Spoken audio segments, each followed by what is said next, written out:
Ini dia guys, dia lagi nggak jelas, nggak tahu ngapain.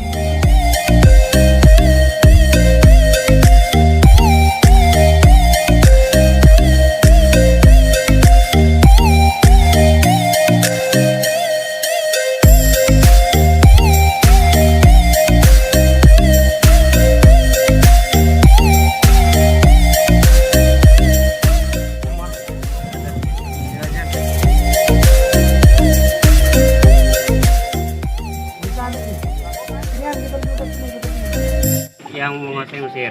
Yang ke Hitler itu yang berapa? setelah Kutus Soalnya kan enggak. atau sebelum turun?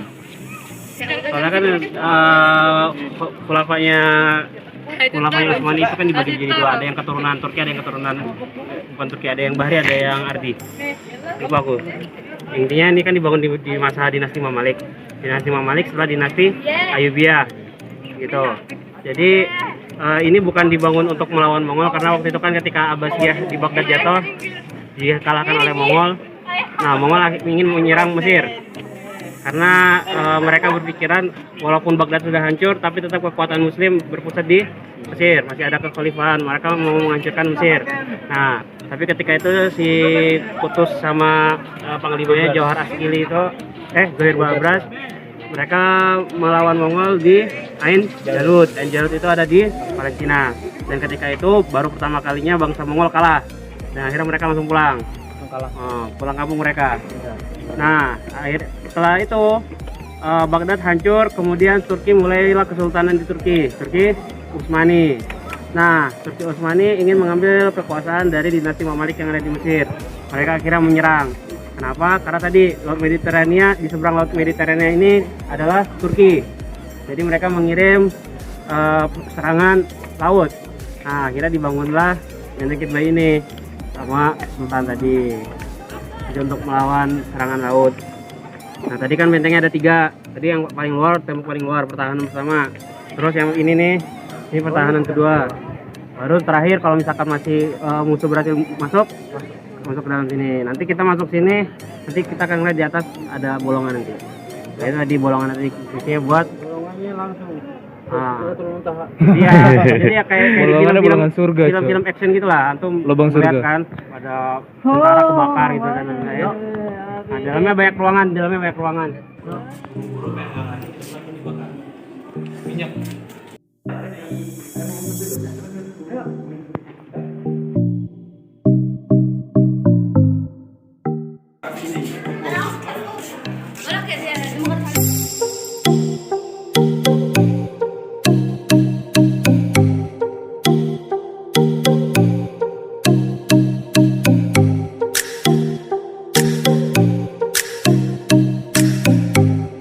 Masjid Sidi Abu Abbas Al-Mursi.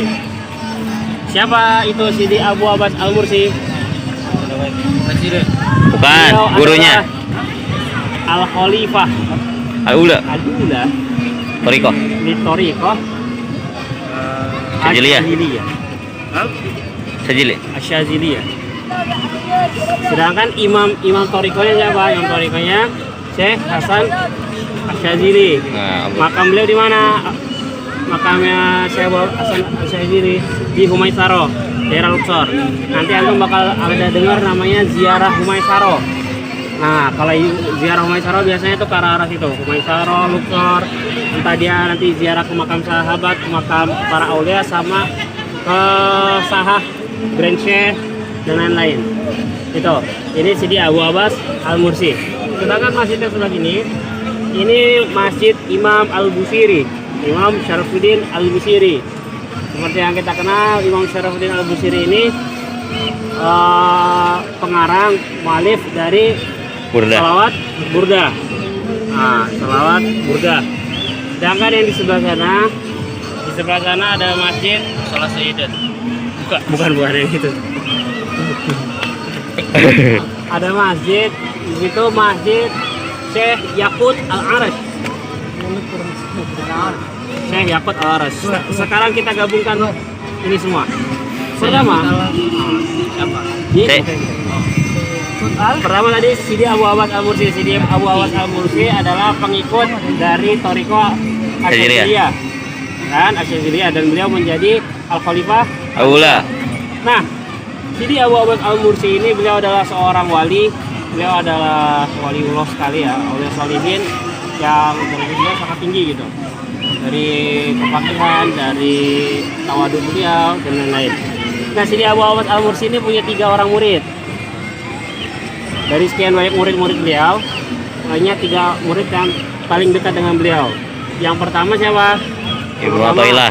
Sidi Ibnu Athaillah As-Sakandari. Makanya kenapa As-Sakandari? Iskandar. Iskandar ya. Yang kedua adalah Imam Syarafuddin Al-Busiri. Yang ketiga baru Syekh Yaqut Al-Arash.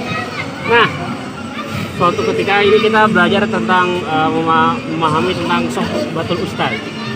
Jadi dengan mulazamahnya ketiga murid Sidi Abu Abbas Al-Mursi ini, suatu ketika karena guru mereka Syekh Abu Abbas Al-Mursi ini wali kan, beliau bisa melihat Rasulullah yang wa naman. Beliau bisa melihat ini punya karomah dan lain-lain. Nah, beliau nanya ketiga muridnya, wahai muridku, kamu mau aku doakan apa? Dan insya Allah doa ini akan mustajab, dikabulkan oleh Allah. Yang pertama adalah tadi siapa? Abu Athaillah. Merasakan dari beliau minta apa? Ya wahai guru, ya ustazi, doakan saya untuk mendapatkan ainun min ainillah. Ainun min ainillah, suatu kedekatan, suatu kecintaan pada Allah Subhanahu wa taala.